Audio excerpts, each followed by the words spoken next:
we're profoundly interconnected. We don't always live that way. We don't always acknowledge it. But if we're going to heal, we have to live it, experience it, and create institutions that celebrate it. Can we create a we where no one's on the outside of it? Welcome to the Uplift with Zedek, real talk for real change. Before we jump in, a quick reminder of why we're here and what we hope to achieve. We're here to build authentic community relationships and help fuel social transformation in Asheville, North Carolina. We believe collective liberation is not only possible, but probable as we share, listen, and learn together. We're here for the process. However, the views and opinions expressed in this program are those of the speakers and do not necessarily reflect the views or positions of any entities they represent. Welcome to the Uplift. I'm so excited you're here with us today because our guests are two incredible change makers in the Asheville region. They are incredible women who are dedicating their lives to supporting and impacting their direct community here. And we're going to be talking a little bit about their work. Niconda Garcia holds a degree in business administration, is Lean Six Sigma certified, and is a commissioned notary public. Yes. With more than 25 years of experience across the healthcare, criminal justice, philanthropy, and nonprofit sectors. A native of Asheville, she is deeply committed to dismantling systemic inequities and contributing positively to her community. She does that as the owner of the consulting firm Change the Rubric. Niconda partners with individuals, educators, funders, and organizations to drive social transformation. Her work centers on individual purpose and self-concept as catalysts for growth, supporting people and institutions in becoming their best selves while advancing social change. Niconda is a mother, an actor, a roller skater, consultant, and lifelong advocate for social justice. Our other esteemed guest, Dr. Amieris Lavender, affectionately known as Dr. L, holds a PhD in education policy. Yes, doctor, from Michigan State University.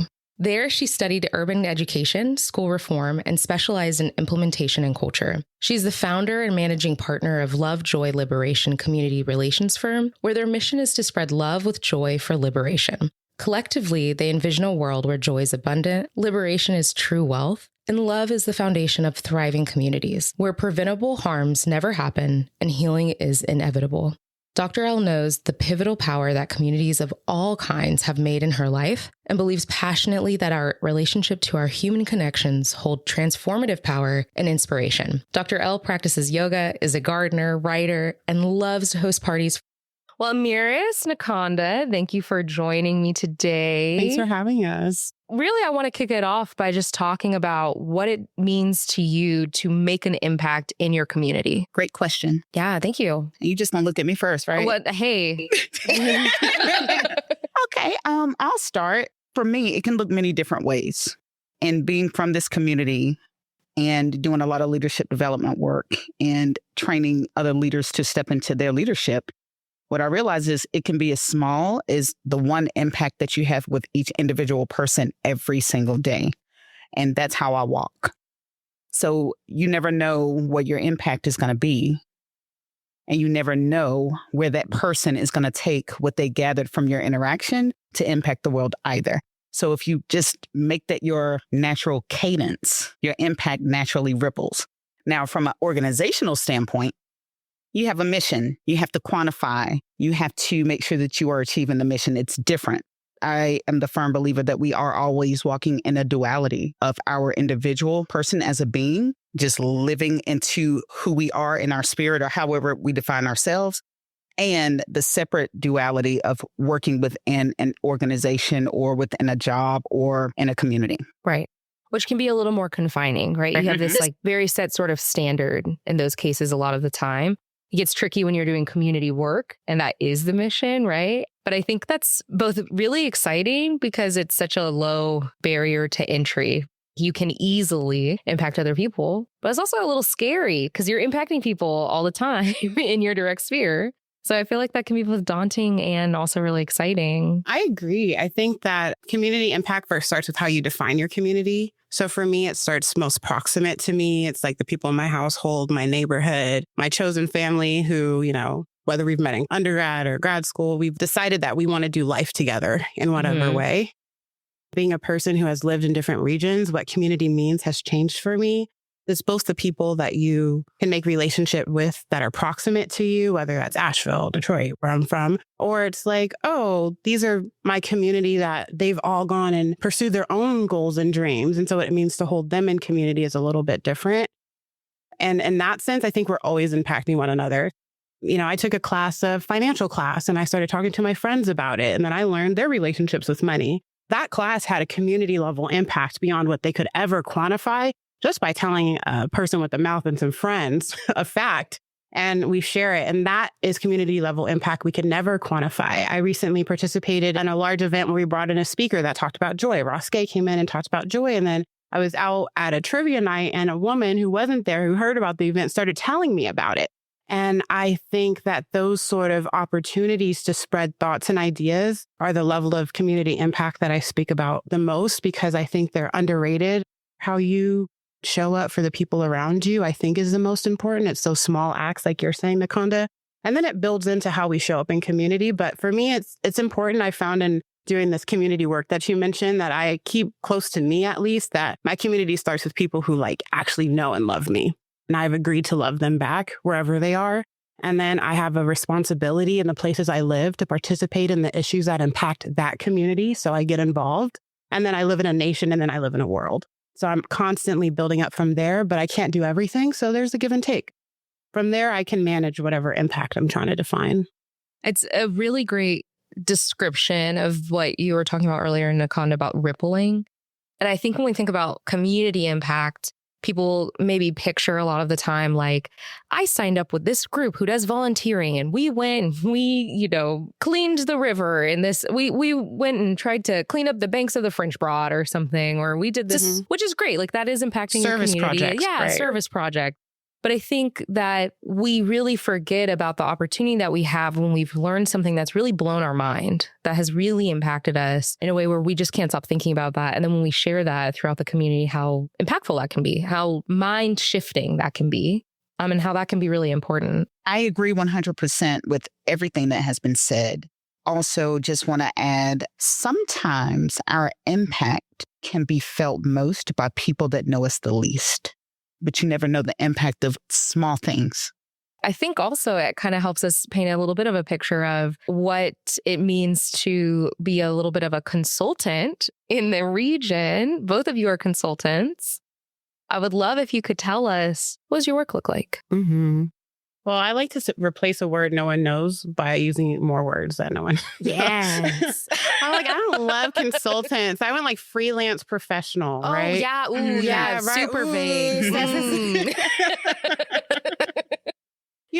I have a whole rant that I will save for this particular topic so about much. freelance. So I'm going to stay focused. But I think in general, what I'm trying to think about in terms of community organizing, we'll probably get into this, but I've had a lot of jobs around this of bringing people together, and it's a passion. And I've come to a place of it's not about what you're good at doing alone, or what people will ask you to do, but what is your gift and what do you want to do and offer? I love facilitating meetings. I like bringing people together. I want them to be efficient. I want us to have fun. I think they should be playful places. So I do meeting facilitation.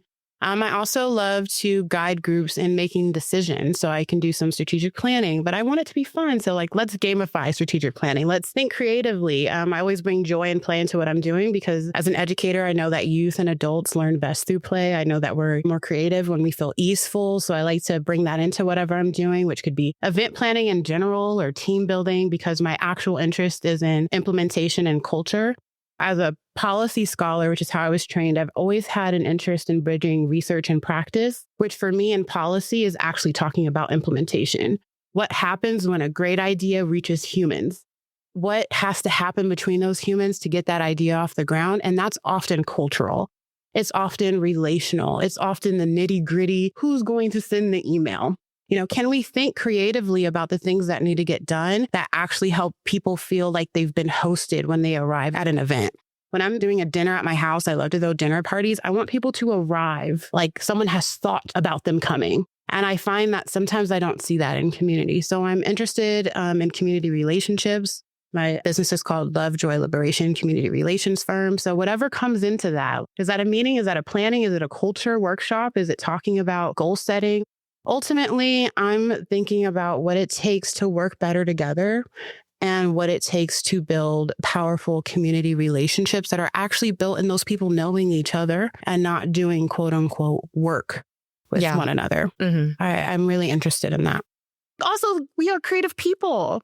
And some of the most brilliant people I know only talk about work. But if you let them outside, they're painters. They're not letting any of this creativity flow into their workspace. I've experienced this. Like, how do you integrate your skill sets in your life to say, you know how to bring people together in your home, which is personal. You call them, you text them, you know what snacks they have. But now in your job, you do community work and you don't know how to bring people together. You don't know how to... Right. You don't know how to interact with them. You don't know how to interact. All of a sudden, they're completely separate from... I am a robot. I felt it. I'm like, what is happening? But sometimes we get into these professional spheres and we have to be honest with how we're feeling differently in them and what would help feel differently. You know, I guess in one way, I'm saying what would help me feel differently is if my meetings were organized when I show up. And if I actually knew these people. These are my two big hypotheses at the time. Like, you know, and when I look at movement work, the history of movement work, these groups knew each other. Yep. They weren't, the tool of the organization came after the relationship. Right. And we're trying to use the tool as a supplement, not a supplement to supplant, really, to replace a community relationships. The fact that they were in church together or friends or neighbors, they knew each other. Now we're going like, how can we do community engagement? That was never on the list because they were already in the community. Yeah. They're like, what do you mean? How do we do it? We're doing it now. Yeah. It is this. They said, let's get together and build a school. Yeah. So it's like, how can we say, oh, maybe we're putting too much in these institutions? Yeah. We've gotten a little diluted if we think that like the nonprofits or the collaborative alone can do it. That was never the ask. It was a tool. So if you don't do both, you don't know what works. Right. Or misunderstanding that the collaborative is the group of people, not necessarily the group of institutions. Yes. Yeah. It's actually the collaborative, the collective. Can represent a whole institution. Yeah. That's not even real. And you don't want to. And also, like, you need to have a system for working together. Some sort of goal. And we have to appreciate what it means to do that. I mean, I think we just need to appreciate people's time. I want to honor people's time. I want to honor them giving and sharing their lives with one another and talking about things that are hard or great or easy. And we can't do that without, you know, being willing to do the nitty gritty logistics of making sure people are okay, which is often a grocery list, right? So you're removing barriers for people to be in community with each other. So that looks like having the meeting ready to go when they come in so we can actually get to the real things. I mean, what would it mean for a community to say, we're going to do this, but I think we're missing some things. Let's work together and see what happens after that.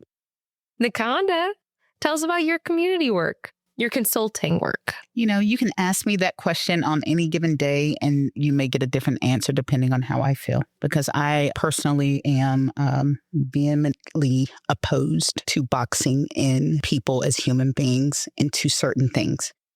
I think that's part of the problems that are deep-rooted, including race. We keep putting people in boxes, and at some point we have to stop and change the rubric. Name of my consulting business. When I talk about consulting, I don't claim to be an expert on anything. I know what I know, and I'm not afraid to say what I don't know. And what I know is that I grew up in a community that was heavily rooted in civil rights activism work, and I didn't know it. I was led by a civil rights activist who marched with Dr. King, and I didn't know it until she passed. That was a mentor that taught me on an everyday level. I was in the presence of Reverend Johnny Hayes at Hillcrest Marching Band. I had no clue what he was or who he was until I was in my 30s and 40s. So I was constantly in the presence of people that were doing community work. So community work to me was just living. And so I did end up working in an organization that was focused on civil rights activism for gay and transgender, HIV positive, all of the marginalized communities. And I didn't know why I loved being there. I didn't know the term social justice at that time. It was just, this is what I love to do. These are my people. And so when I go into an organization, I go into it with a sense of, okay, how can my people fit into the organization? Like, is this organization equipped to welcome the people that I'm used to serving? And so in my mind, I always do a Lean Six Sigma process walk. If I call you, if you don't have a option for Spanish or Russian or, for other languages, you already have a barrier. If I go to your front desk person and they don't give me eye contact, you have a barrier. Let's see, how do we change the culture to where everyone that comes in touch with this organization is going to be welcome? But I'm very selective. When I do decide to work with the organization, they definitely have to be in alignment with my values, and they have to be open to be receptive to other opinions and perspectives. And so I'm looking for the values alignment before I go anywhere. You can keep your money because the money will come. Okay. Mm-hmm. For me, my consultant work means it's something that I have to be in alignment with. I do a number of things. I can help with programming. I can help with outcomes. I had to report to the federal government at least 3 times a year. I know how these outcomes work. I know what they're looking for. I know what these federal grants and state grants are looking for. Do I choose to do that all the time? No, but I may if you're in alignment and I feel good in your environment and I feel like we have a reciprocal relationship. But for me, my joy comes from leadership development. I absolutely love working with people that don't know their power yet. I absolutely love it. When I broke down the barriers working in the government, the county system, and in the medical nonprofit sector for over 20 years, I love breaking down that barrier so that person that had no experience can come through the door. And I will teach you what you need to know, as long as you can retain information. Let's come up with a system so we're picking the right people and giving the right people opportunities. And if you don't know your value, guess what? I see it. And my job is to help you see it. And that I love. Y'all should see her eyes right now. I love. They're sparkling. Yeah, they're they wide. are. Yes. I'm here for it. Yes. Yes. I see the love. Yes. So, okay. One thing that maybe our audience has picked up on, I know I certainly have, is this vein that I think both of you have of having stepped back from other types of work that maybe weren't in alignment with what you were looking to do in the community. Maybe not in alignment with how you saw yourself interacting and being in community. What did your journey to get to where you are now, doing this work that to me sounds very freeing, and it sounds like something that maybe can be kind of scary for folks to think about, like stepping out on your own, having that abundance mindset that says like the money will come if we're in alignment, which is so incredibly powerful and freeing to say. How did you get to that place for folks who are maybe thinking the same thing, that maybe they're in a place where they're not in alignment and they're like, how do I get there? Oh, I'll start with that. Yeah. All the time, I'm always listening to something, and I don't know where I listened and heard it, but they said, I'm paraphrasing, you'll never change something unless you get angry. When you get angry with something, when you feel the pressure, it will force you to change. And whatever you choose not to change, you tolerate. It took for me to get angry at walking into spaces with hopes that I would be seen for what I am and be treated how I treat people. Doing that a number of times and realizing often that you're going to have the same outcome, especially as a Black woman in a predominantly white city. So it took for me to get angry. And it took for me to say, wait a minute. Recalibrate. Before you start believing what they say, remember who you are and remember your power, because that's the trick of the system. And so I had to really get in realignment with my spirit and what I know I am and whose I am. And what I know is who I am. And what I know is where my center and what my force tells me will happen if I do certain things. And I have to be willing to take the risk in spite of fear, in spite of anything else, because I've been doing all the other things. Like when you've done something by the process of elimination, if you're actually learning, Right. you will choose to do something different, 100%. right? And so it's like, okay, it gets at the point where I've done X, Y, Z, and that didn't work. It didn't fulfill me, or it left me feeling like I was inadequate, that what I was bringing wasn't enough because it didn't conform into this thing. But I am all things. I am these things. I can't change what I am. So quit trying to fit in a box. I wish I would have had these conversations with someone that I respected when I was 10, 11 years old, because it took maybe I started 10 years ago, and it took a long time for me to build up to really believe and know what I knew and to claim it. And so we have to start with our youth now. I really resonate with that. I think it's interesting you said anger, because my first reaction was heartbreak, which I think sadness and grief is the other side of anger. A lot of things had to break my heart. Went the education route. I went all sorts of routes. I've believed in a lot of things and really followed my values places. Arriving in jobs that you're saying and you're trying, well, maybe it's this way. Well, maybe it's that way. And you're growing as a leader. Well, maybe I need to change it. I'm doing my own work and I'm, evolving along a path. I'm willing to do anything as long as I'm evolving along a path. I think once it starts getting into impacting your self-concept is another thing. What I hear and what Niconda is saying that I think feels parallel is at some point I had to be like, do I believe all of these things I've read and said for myself? If I believe anyone should have joy and access to it, if I believe anyone has gifts, if I believe acting in alignment matters, then I have to live that out in my own life. You know, what I had to do when I was coming home and talking to my friends who all work in this work, who are educators and community organizers, and we are all first generation students. Some of us are Black, multiracial, whatever, and we're having the same experiences across the country. What if, to your point of community, I just worked with my own community? What if I started with the people closest to me that I knew were values aligned? What if I poured into that? And that is an extension of what I believe. Grab the people closest to you and get to work. But I never wanted to be an entrepreneur. I thought that was very scary. I didn't want to be out on my own. I feel like I've been out on my own my whole life. I think that there's a safety that comes from being in other organizations, but those organizations are starting not to feel safe anymore either. You might as well be resourced. And if you are getting depleted and not feeling like yourself, then you can't even make a plan or make work from your best place. And so I want more for Black people, so I want more for myself. And I don't think we did all this work to die. I read a book, All the Black Girls Are Activists. That was life-changing. Sort of pushes up on this idea that the most radical thing that Black women can do is rest. No, we've never done in this country is rest. For most people in their family, if you're a femme, you know, you might be the first person in your family who doesn't have a child yet, who has actually lived on their own, who has had some level of independence. This has never happened in your bloodline before. I bet the ancestors rejoice to see me take a nap. I'm over here worried, I'm not doing a nap. I bet they're like, thank God. They're like, this silly girl. Don't you dare stand up. We keep sending you blessings. And you're like, I gotta do more. They're like, you are the first one to know peace. Yeah, I want more. I want more for the Black woman I know. I don't want us dying anymore. I'm tired of that stat. If I'm tired of that stat, then I can't die. Not like that. Maybe jumping off a boat on vacation. Fine. How is that revolutionary? A Black woman dying from work? How is that new? In the South, I won't do it. I'm so with you on the work ethic that has traditionally been communicated, whether subliminally or literally, to us as Black women. In society in general, not just as Black people, but just society. America, capitalism. Yeah. Work. Something I was listening to said that employment was the most detrimental thing that ever happened to the human psyche. Because employment took away our ability to imagine and to find ourselves. Earlier this year, a good friend died, and their family made it very clear at the funeral that they felt that a lot of organizations get ahead on the backs of Black women. In my mind, something clicked. I had already been on this journey, right? But then another light bulb went off, and it was like, you need to do something even more radical.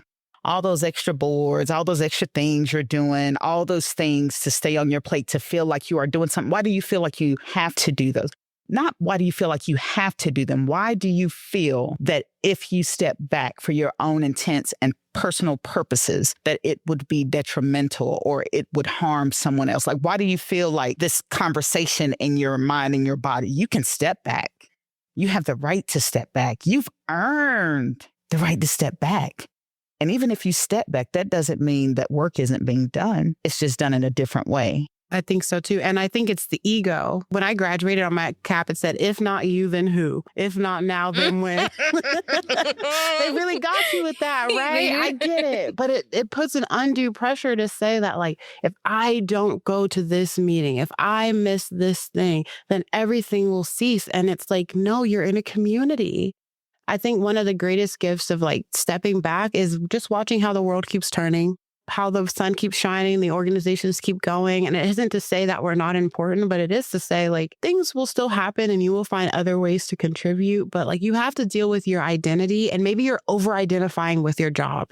I think the challenge for some of us doing this is to not let work become our identity, because that is capitalistic, to your point. And so then are you pursuing your humanity? And then in doing that, the universe, I believe, will creatively respond to what you should be doing. And that means you might need to leave roles and jobs behind, but you have to be willing to change. And I think you have to be willing to feel the discomfort and the heartbreak, the anger, whatever activating emotion comes up, you have to be willing to respond to it. I want to be a good steward of my blessings and my talents and my gifts. That's the deal I make. So when I get told to move, I move, because who are you to say that in this job on that board, that's your best work? How do you know that? And so with that, though, really, what does it look like to have a network of people who are thinking and moving in the same way that you two are, who are working towards like this collective liberation of themselves, right? Like seeking to liberate themselves. That then ripples, with any luck, ripples throughout a community that then is able to liberate itself. Yeah. What does that network look like? What could that impact be? First of all, can I just say that that is the point of what we're supposed to be getting at? Because just in listening to us in this state, can't you imagine that if more people had this, it would just change the standard of work and expectations? If we all just aligned on the plane that we don't want to overwork, that things take time, that we have to be able to time to pursue our passions, we walk away from things that don't serve us, and everyone acted and trusted that it worked, that is the abundance mindset. Then maybe we wouldn't have infighting, we wouldn't be competitive, we wouldn't think ideas are finite. I think that it would change the vibration of the city and our world if more people stepped into living their values, living in alignment with what they believe and the knowledge that they have. It would look like people actually being in a relationship with one another and having time to maintain their relationships.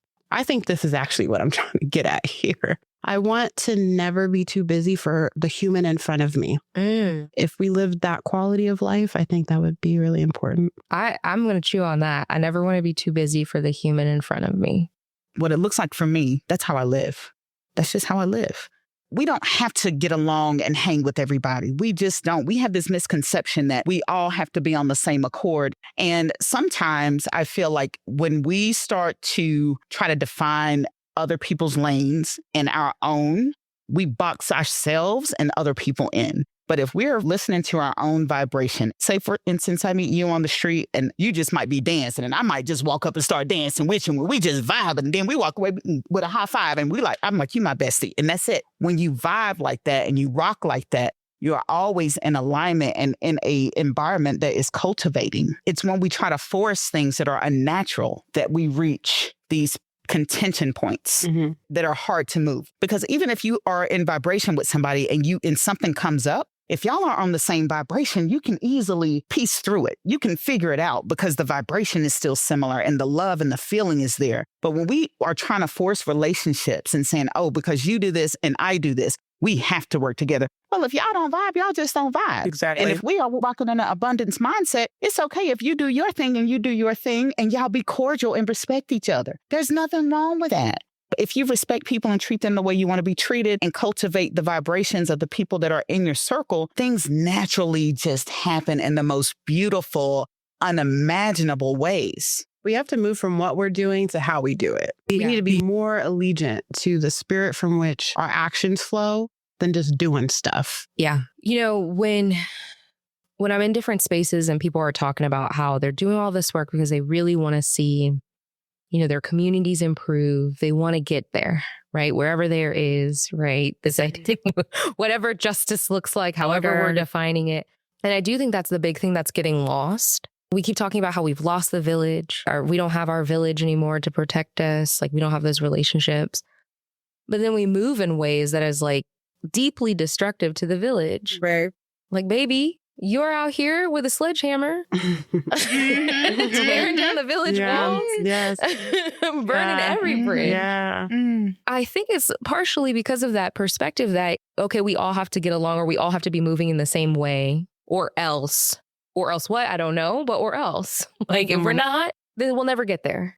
It'll be done in a way that I personally couldn't imagine. And therefore it can't be good. But you know what, Tara? As you're saying this though, but like liberated people don't think like that. It's right. It's right. That's not it. And that's the thing, right? Like that's the thing. If we were focusing more on what you all are talking about, you're focusing on yourself, your self-liberation, and getting to a place where you find truly what does your alignment look like and what does it look like to move in that, then you aren't worried about that, right? Then you aren't the one who's burning down your own village. Yes, absolutely.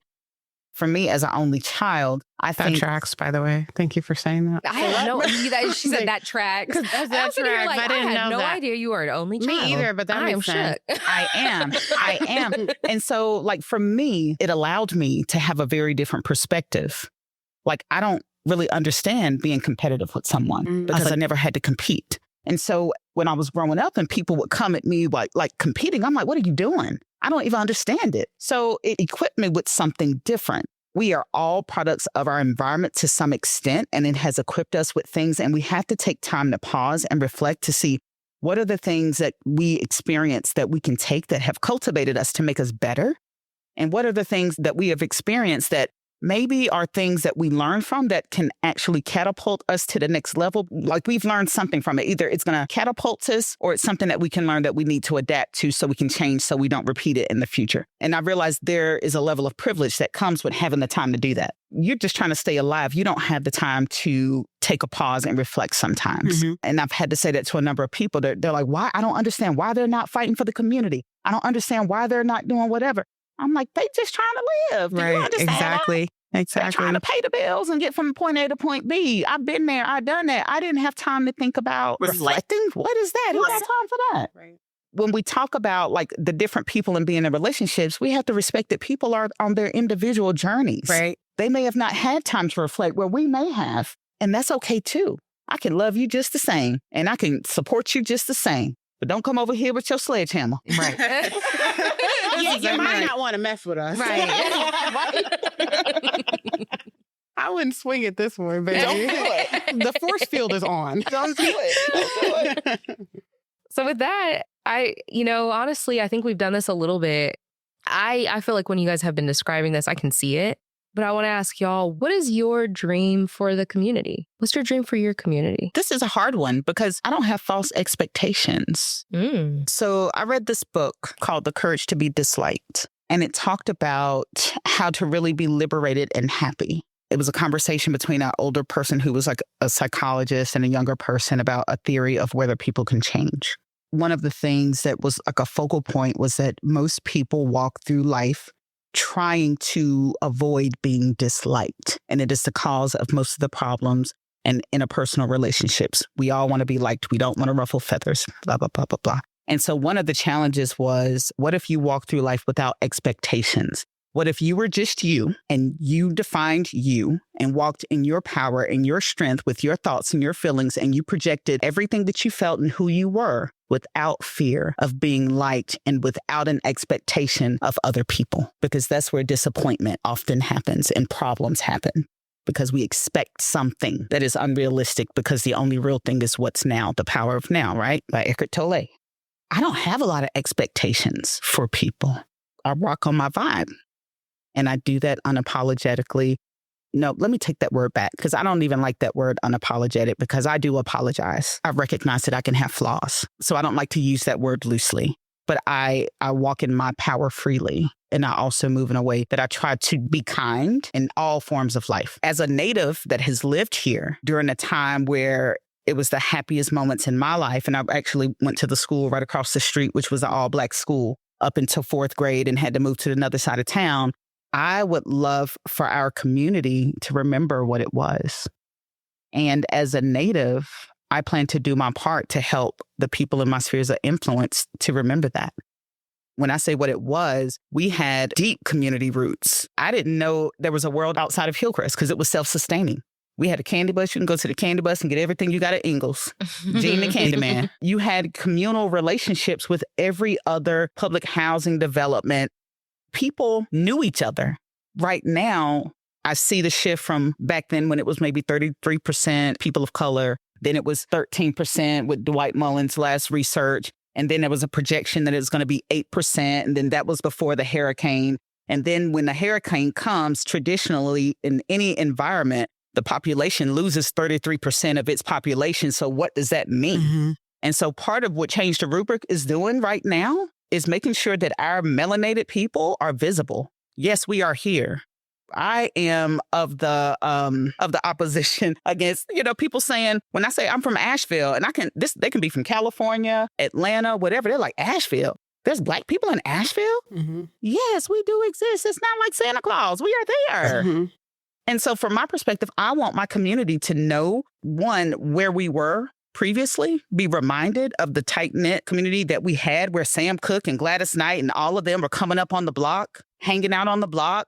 We had community where you walked downtown and there were Black people everywhere. It just wasn't a sea of white. I want them to remember that. And I would like that to change, if anything. And if we have to bring it here collectively, I'm just going to use my connections to try to bring that back so that we're visible and running things. Okay. I forgot that part. I forgot that part. Look, say louder. Yes. Visible and in charge. Mm-hmm. Make no mistake. I'm not going to say in charge, but visible and with authority. Okay. Because we used to have things. Mm-hmm. No. We don't have that stuff anymore. So visible and with authority and making a forward movement to being more present. Yeah. The thing about the demographics is so interesting because I think I was talking to a white person before, and they put this together for me in a way I hadn't thought about, which was like, we have had all these folks come visit Asheville from different places and join and live here. And then maybe they'll be, they're from Chicago or New York, and I'll meet some of them and they'll say like, yeah, I really liked it. I like what was going on. And I came here and then I realized there was no diversity. Right? Like it's something that some people notice after. And I was talking to someone about it, a white person about it. And they were like, isn't that interesting that you were drawn to this place? You really liked it. You bought a home, you went around, and it took you a bit to not notice it immediately when like as a Black person, or some people notice it instantly. Oh, yeah. Mm-hmm. And that would be a clear decision-making indicator if they live somewhere would be if they ran into anyone that was different than them. Yep. I think that speaks a lot about privilege. I hadn't thought about it like that, but it's like, yes, you packed up a house and you moved somewhere and you visited multiple times over years and you've loved Asheville over time. And if I listen to what you're saying you've never noticed a lack of diversity. You've never noticed, or you're lying. Like, I mean, you never saw. You loved it. You just felt so. You didn't know why, but you just loved it here. Never been in a place like it. Say it. It's like you're at 6 p.m. at a cocktail hour. But what are we saying? Right. What are we saying? It's not to be self-conscious, but it is to be curious. Mm-hmm. And if you love the place, I love it too. I live here, and I can say I didn't know a place like Asheville could exist. I didn't know that. I mean, I've been in segregation of all sorts, but like this is an overwhelmingly white place that lacks diversity in a particular way. And I think we should never get self-conscious about what that means for things we think are normal. Yeah. And people consistently here are constantly going like, it just doesn't work that way, or that's not how it goes. But it's like, actually, in places that do not have a monopoly and domination with one race, with a dwindling Black, with all these things, there's something particular that has happened here. That's how I always say it. There is a way that whiteness and urban renewal has worked across the country. And then there's something specific that has happened here that has left this place because of tourism and its own natural beauty and the courts in the ground and all the reasons why people would come here, which are valid. Fine. I'm not asking you to move, but you do need to realize, what this means and how that impacts. And I do think that there's a world for Black and brown people to come here and live. But then when we do so, then that's why this community work and our relationships is so important. Because again, you can attract people who like the vibe of the place. But then if it takes you 2 years to be nice to them, excuse me, speaking from personal experience. I mean, okay. Hey, now. I didn't mean to go there. Okay. Oops, but if it takes you 3 years to speak to me, I've never been in a place where people wouldn't speak to. Oh, yeah. Anyway, this is not the point of the episode. It's not. But I will say that we will call in something we want and mistreat it. Yes. And you can't do that. Ready the space. You got to ready the space You to have to receive what ready you the keep saying space. you want. Yes. Mm-hmm. It's true. Set the table. We want Set the all table. Black people, Black kids to know they have voices. And then you don't like young Black leaders. Who do you think these kids you serve become? Integrate your ideology. It's like you can't have both, So yeah, I agree. I agree with Niconda. I just want to say, as a native, was maybe 7 years ago. I went to, they used to have the Melanin Meetup. I went to it. It was at Haywood Lounge. They serve great wings if you ever need some great wings. But I was sitting there with some people. I didn't know any of these people. They weren't from Asheville, but it was melanated people. So I'm meeting all these new people. And that was the first time that I was ever informed that people from other cities, towns, countries, melanated people that came here didn't feel welcome. And I'm like, what? That's a thing? And they're like, yeah, I can't find people. And then people are rude. And I'm like, I'm so sorry that has been your experience. But let me just tell you, I am so happy to see anybody with some melanin anytime in Asheville. because I do this thing and I didn't realize I do it until I was with my daughter one day in the grocery store out on Smoky Park at Ingles. Ingles is a huge grocery store, right? And we came out of the store and I said one out loud. And she's like, one what? I said, there was only one person of color in the whole store. Mm-hmm. She's like, really? You were counting? I was like, yeah, I was. And I didn't realize that I do that everywhere I go, because when you see other people that look like you, there's a sense of safety with it. It's a sense of belonging. And I didn't realize that I was doing that until that very day. Since then, I've said it to a number of people and they have the same experience.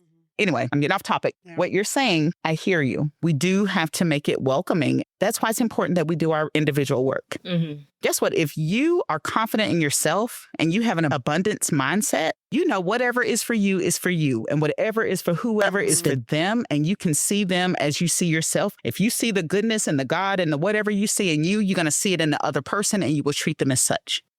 And if you don't, then you won't. So it starts with that self-work. And that's why I love leadership development. And that's a perfect segue into my hopes and dreams. I want love, joy, and liberation for everyone. Love, I always take bell hooks, is the willingness to extend oneself for your own or another's spiritual growth. I think it's a loving act to grow. And I think it's a loving act to find a human, imperfect as they are, and love them however they are, without trying to change or amend them, and just love them. Let love do the thing. I want joy. I want playfulness and laughter. I want us to be able to feel safe in our happiness. I don't want us to think that that is a betrayal to our politics. I want to see folks having fun, especially folks in marginalized communities. I think that is our superpower. I know it is our superpower to be able to have joy, and I want us to be liberated. And so much of this conversation, like I found collective liberation is tied up in personal liberation, and you have to be willing to be free, which means you have to be willing to tolerate pain. I think people can hear this conversation, or I've noticed, as I've come, evolved, is that people hear the end result and presume the whole path has been easy. They hear this and it's like, oh, you just must think that's so simple. It's like, actually, no, I know how hard it is, what I'm asking you to do. And I know exactly why you wouldn't do it. But I'm saying I'll do my part and love you. I'm doing my part in saying what I've seen burn people out along the way is that they didn't have joy. And what I'm saying is that I think that if you have love and joy, it will lead you to your own liberation. And I'm not responsible for saying what that is. I don't know. I don't know it for myself any more than I know it for you. But I know that you deserve love. I know that a lot of times when we're trying to get people to do justice work, you're asking folks to treat others in ways they've never been treated. You're asking them to give patience they've never had, to provide peace they don't know. It's not my responsibility to give that to everyone, but I can hold that then and say, like, how can I show up in the world so I know that there's more of it? So love, joy, liberation, and literacy. I think I want them to read.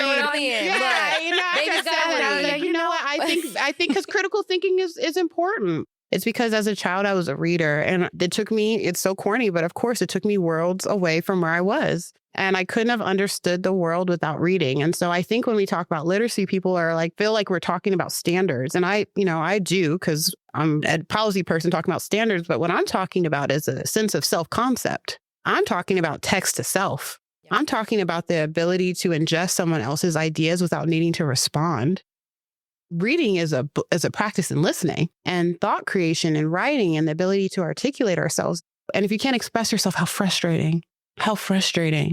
There is a spiritual loss and the lack of ability to access text, which also could just be listening to an audiobook. I was a snob, I will say, for a while there. If anyone who's known me for a while, be like, that was a flip-flop, because beliefs change. I don't care. Listen to the book on a walk, read the book. I don't care, but just have an appreciation for education and your own and learning and thoughts and ideas. And that is tied to liberation for me. So I think the liberation is going to be hard. It's like, why don't you start by reading things, poetry, or looking at art and asking yourself interesting questions? I think that those can help people see liberation, not just as overcoming the traumas, which is only a piece of it, Gotta want more for yourself than just overcoming. Oh my God. I hope you dreamed a life, I always say, I'm lucky that teenage me and kid me made some deals with myself for the decisions I was making and what I was dealing with. And I was like, all right, so we're going to do this so that when we finally make it, we're going to do da-da-da-da-da.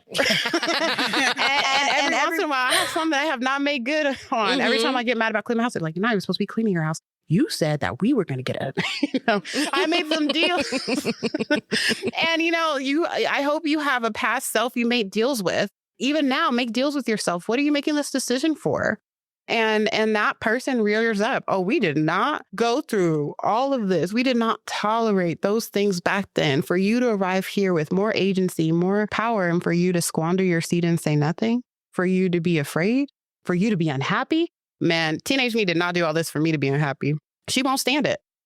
One thing I just want to name as a parallel in hearing you talk, I so agree with you. I love that. You said that you made agreements with yourself. That is a pattern of people that reach liberation, because I do the same as well. And it may look different. I have a book that every day I'm writing stuff that is like, this is just something I got to do. I'm going to do, and I check it off. And I've been doing that for a number of years. What I've learned in looking back at some of those books, every single thing that I wrote manifested. Yes. And so we have to set some type of aspirations or goals for ourselves to get us where we want to go. Even if we don't know where we want to go, just to be moving forward and doing that lifelong learning and evolution. Yes. You have to be your own witness to your life. You be paying attention to yourself. I write every time. Sometimes people will say something to me and it will spark. And so for years, I've kept like little Post-it notes. It kind of looks crazy if you come into my house and you see it. But I chronicle them annually so you can see like the thing that someone told me in passing when I was 22 that changed everything for me. And I put it on a Post-it. And I, chronicle my life in that way. And that means anything at any moment, going back to impact. Oh, I needed that. I needed to see it that way. I needed that to be free. And then they're kind of around my room and I'm meditating on them. They're going in there subconsciously. They're becoming what my new beliefs are. And so I think that we have to have more practice of actively changing our beliefs. I remember when I first was like transitioning out of my past role in life, I was like, I want to call in ease. But then it's like, oh, you have to get used to what ease feels like. Do you have enough space for ease? It looks like you're chilling and someone is having a hard time. Ooh, can your nervous system handle that? Or you're going to go try to leave your seat of ease to save them. You've called in rest and you're resting. Asked and answered. Are you going to unseat your rest? How can we, stay in alignment with what we're asking of ourselves? And in right relationship is also a part of this work as well. English is so limiting. It's not work. It's just a relationship with yourself. Like, do you like yourself? Do you rock with you? I'll do anything for my baby. Okay. I love her. She's, oh my God. What do you need, baby? A bath? I say all the time, like, no, truly, like, I will pick me first. Yes. I don't know how to explain that without people kind of internalizing that as like, oh, so selfish. At the very least, choose you. At the very least, choose you. Yes, absolutely. And I don't want to mispronounce her name. Iana, is it Iana Van Lance or something like that? Black lady with short hair. She's powerful, motivational lady. And she said, that's not selfish. She's being self-full. Yeah. She said, you can't give what you don't have. And if you're given to the extent where it is taken away from you and you're given to someone else, like, are you going to come out of your rest to help save someone else? You're making them a thief and they don't even know it because they're taking something. Not a thief. They are a thief. You are intentionally making them a thief and they don't know it because they don't know that they're taking what you need. Yes. And so you have to be self-full. You can only give from your overflow of your cup. Yes. So let's be self-full, ladies. Yes. I love From it. the overflow. Let's be self-full. That's the name of the episode, From the Overflow. From the overflow. Reporting live from the overflow. I love it. Y'all, it's been such a pleasure to talk to you. And I think that's such a great place to end. How we make impact in our community is from our overflow. Yes. Doing that first step to take care and root for yourself, rock for yourself, get in alignment with yourself, and the rest falls into place. I love it. Y'all, it's been such a pleasure. Thank you so much. Always. Thank you.